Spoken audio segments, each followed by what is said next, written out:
Manifesto, c'est une entreprise qu'on a cofondée avec Hervé Digne, donc tous les deux il y a 6 ans maintenant, en 2015. La vocation, c'est de travailler avec et pour les artistes dans des projets de développement urbain et de développement de territoire. On travaille sur, on a développé depuis 6 ans un certain nombre de métiers qui vont de la programmation architecturale, technique, le conseil, les études stratégiques et l'accompagnement de clients privés ou publics.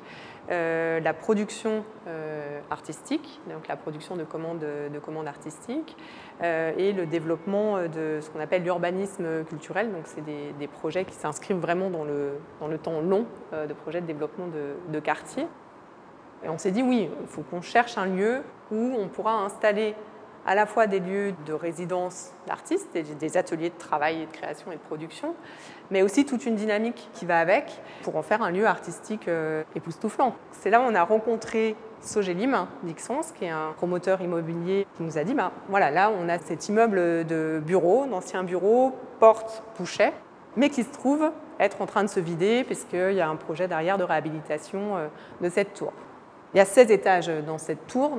Et sur ces 16 étages, on a commencé par installer à peu près 80 artistes sur 3 étages pour comprendre aussi la manière dont fonctionnait le lieu. Est-ce que les artistes allaient pouvoir s'approprier ces espaces? Est-ce que ça allait fonctionner pour un peintre, un photographe, une jeune artiste qui travaille le textile, un artiste qui fait aussi des installations? Et ça nous a permis de comprendre un certain nombre de choses, à la fois le besoin des artistes, évidemment, d'avoir accès à ce type de lieu pour des prix accessibles, mais également la richesse d'avoir un ensemble d'artistes qui peuvent travailler, pas forcément évidemment ensemble, mais dans un même périmètre, échanger, dialoguer, créer un certain nombre de synergies, et également la capacité qu'on amenait à ouvrir le lieu, monter des rendez-vous, monter des visites, et les accompagner dans un certain nombre de sujets. Et aujourd'hui, on a plus de 200 artistes sur 9 étages, donc à peu près 6000 m², qui travaillent à Pouche, qui créent. Et c'est donc un lieu de travail. C'est aussi toute une équipe Manifesto qui accompagne effectivement les artistes au quotidien sur des sujets qui peuvent être juridiques, qui peuvent être administratifs, qui peuvent être fiscaux.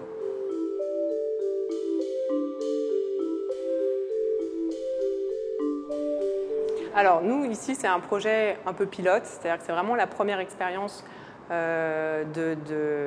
d'investir de cette manière-là un lieu et aussi de pouvoir tester le projet.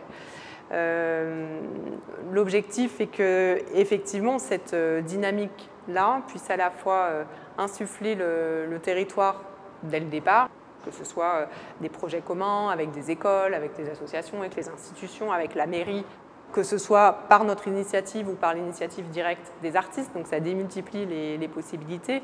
Et c'est vrai que le regard même sur le lieu, sur l'environnement immédiat, comme c'est pour certains artistes leur matériau même, les gens qui viennent ici ou qui voient ces œuvres-là regardent aussi différemment et comprennent cet environnement de manière complètement différente. On a par exemple des artistes qui se sont donné une contrainte pendant 1 an qui était de filmer de leur fenêtre d'atelier ce qui se passait là dans l'environnement immédiat. Et c'est un petit film qui dure 3 minutes, produit par Nanoville et Elliott Cause. Et en fait, quand on sort de là, on se dit « Ah mais en fait, il y a tout ça ». Et ce changement de perspective pour comprendre qu'est-ce qui nous entoure, où je suis, c'est super intéressant.